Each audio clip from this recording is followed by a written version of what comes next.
Welcome to video number 6, and in this particular video we're going to talk about how to set up an error and redirect page.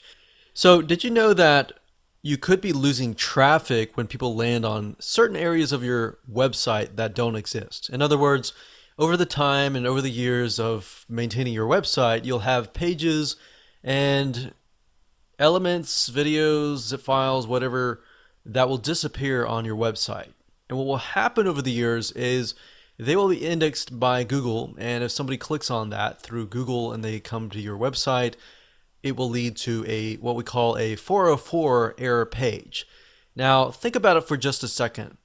If you were that prospect and you clicked on a link and it went to a 404 error page, what does that first impression give you?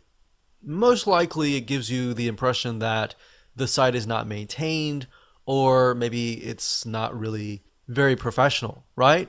In that case, what it'll do is it'll be detrimental to your reputation.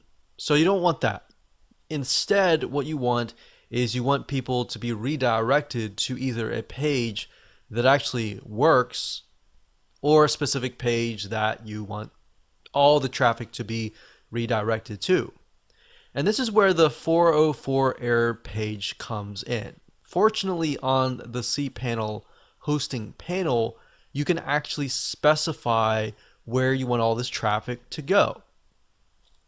So in other words, what if you could redirect all that traffic back to either the main page or a working area of your website? Well, that's what you can do, and in this video we're going to show you how to create that 404 error page. And we'll talk about the other types of error pages as well. So what you want to do is find the title that says error pages.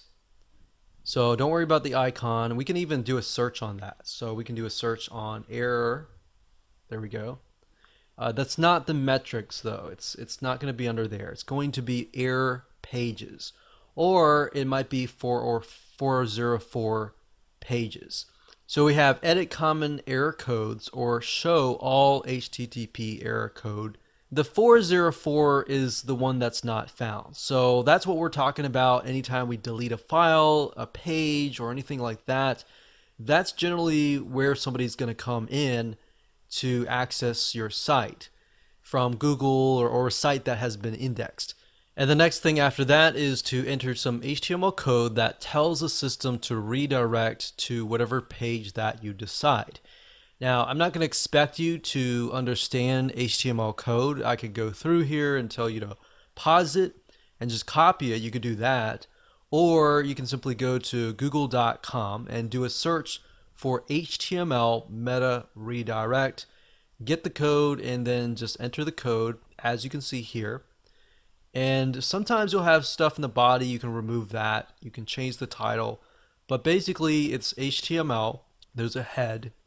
There's a title, and then there's meta head body. So you can pause the video and just do that or do the other way, but just make sure that when it says meta refresh, content equals 0. 0 means that it'll redirect immediately. If there's like a number in there, it'll wait how many seconds. So if there's number 5 in there, it'll wait 5 seconds before it actually redirects. And then of course, as you can see here, I'm telling it to redirect to google.com. But in your case, it's going to be http://yourdomain.com.